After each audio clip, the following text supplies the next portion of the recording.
What's up guys, and welcome to my countdown to the most chilling horror films based on true events, from demonic possession and haunted houses to serial killers and the unexplained phenomena. These films blur the line between fact and fiction, so get ready for the journey into the heart of fear. We start this countdown off with The Exorcism of Emily Rose. It's a film that takes you on a harrowing journey into the depths of faith, madness, and the demonic. We meet Emily, a young woman tormented by something sinister, something beyond human comprehension. Her body contorts, her voice transforms into guttural rasps, spewing blasphemies that would make your blood run cold. The priests, armed with their faith and ancient rituals, engage in the battle for Emily's soul. But is it truly demonic possession, or a woman grappling with the cruel hand of mental illness? Anneliese Michael, a German woman, endured a similar ordeal. The Exorcism of Emily Rose isn't just a horror film, it's a glimpse into the abyss. The next film that I'll be talking about, everyone knows the story of, and that is The Conjuring, a film that redefined the horror genre. A flickering lantern in the dead of night casting eerie shadows that danced on the walls.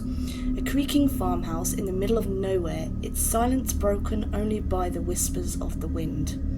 This is where Ed and Lorraine Warren, the world's most renowned paranormal investigators, face some of the most terrifying cases, pushing the boundaries of their courage and faith.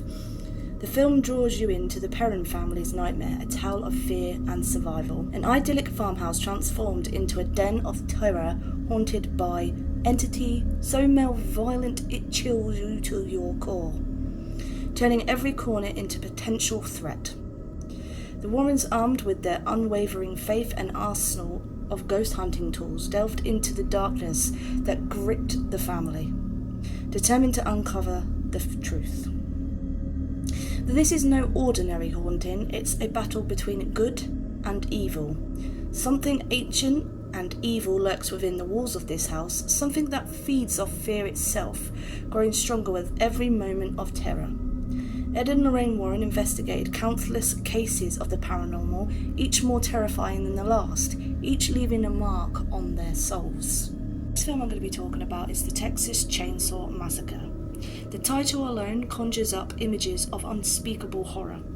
A desolated stretch of highway, a depopulated farmhouse, and a chainsaw roaring to life.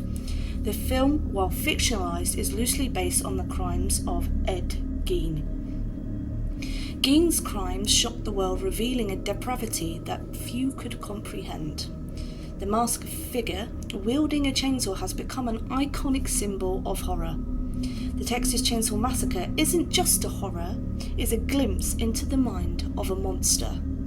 This next film is one of my favourites, and that is The Nightmare on Elm Street. A film that tapes into our deepest fears, the nightmares that haunt us in the dark. Freddy Krueger, the disfigured boogeyman, preys on the innocent in their sleep, turning their dreams into living nightmares. Wes Craven, the film creator, drew inspiration from the series of mysterious deaths in Southeast Asia. Young refugees fleeing persecution were dying in their sleep, their bodies contorted in terror. The cause of death remains a mystery, but one method stood out: sudden unexplained nocturnal death syndrome, SUNDS. Freddy Krueger embodies this fear, a manifestation of darkest nightmares. As you watch the film, remember that the line between dreams and reality can be blurred. The Amityville Horror. The name in itself sends shivers down your spine. A seemingly ordinary house on Long Island becomes a breeding ground for terror, a place where darkness festers and evil takes root. The Lutz family, unexpected victims in a nightmare, moved into the house seeking a fresh start. But their dreams soon turned into horrifying realities. Unexplained noises, foul odours, and palpable sense of dread permeated the house. While the validity of the Lutz family claims has been debated, the house at 112 Ocean Avenue remains a source of fascination and fear. Was it truly a portal to hell, or a clever hoax? Zodiac. The name alone strikes fear into the hearts of those who remember the terror that gripped San Francisco Bay in the late 1960s and early 1970s. It was a time when the city was overshadowed by a sense of dread as an unknown predator lurked in the shadows. The film, a chilling thriller, delves into the real-life case of the Zodiac Killer, a taunting cryptid figure who terrorized the Bay Area, leaving trails of bodies and coded messages in his wake. Each letter sent to the press was a puzzle, a challenge that mocked the authorities. The film captures the chilling reality of the case, the fear that gripped a city, the frustration of law enforcement unable to crack the killer's code. Night after night, officers worked tirelessly, their efforts often ending in dead ends and more questions. The Zodiac Killer, with his chilling letters and cryptic symbols, became an enigma, a symbol of chaos and fear. His ability to evade captured only adding to his terrifying legend. The film's attention to detail, its gritty realism, makes it all the more terrifying. Every scene is meticulously crafted to immerse the viewer in an era, making the horror feel all too real. The Zodiac Killer's identity remains a mystery to this day. Despite numerous theories and suspects, the true face behind the mask has never been revealed. Zodiac isn't just a horror film, it's a chilling reminder that sometimes the most terrifying monsters are the ones who walk among us. It's a story that continues to haunt a mystery that remains unsolved, a cipher of fear that endures. Annabelle, a seemingly innocent Raggedy Ann doll transformed into a vessel of pure evil. The film, inspired by the real-life Annabelle doll, housed in Ed and Lorraine's Warren Occult Museum, takes us on a terrifying journey into the heart of demonic possession. The doll, with its vacant eyes and sinister grin, becomes the focal point of terror and a conduit of something dark and malevolent. It moves on its own, scratches messages on the wall, its very presence radiating an aura of dread. According to the Warrens, the doll was possessed by the spirit of a young girl named Annabelle Higgins, who died tragically on the property where the doll was found. But this innocent facade makes something far more sinister. The Annabelle doll, now locked away in a glass case, is said to still possess its evil power. The haunting in Connecticut, a family's search for a fresh start leads them to a beautiful old house in Connecticut. But this isn't your typical charming New England home. This house holds secrets dark and terrifying, secrets that refuse to stay buried. The film is based on a chilling experience of a family who claimed their new home was haunted by malevolent entities. Unexplained noises, disembodied voices, and terrifying apparitions plagued the family, pushing them to the brink of madness. The Haunting in Connecticut isn't just a ghost story.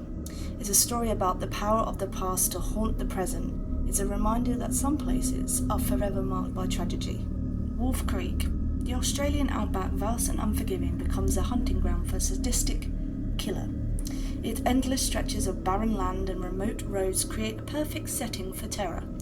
The film, loosely based on the backpacker murders committed by Ian Millett in the 1990s, is a grueling, unflinching look at the depths of human depravity.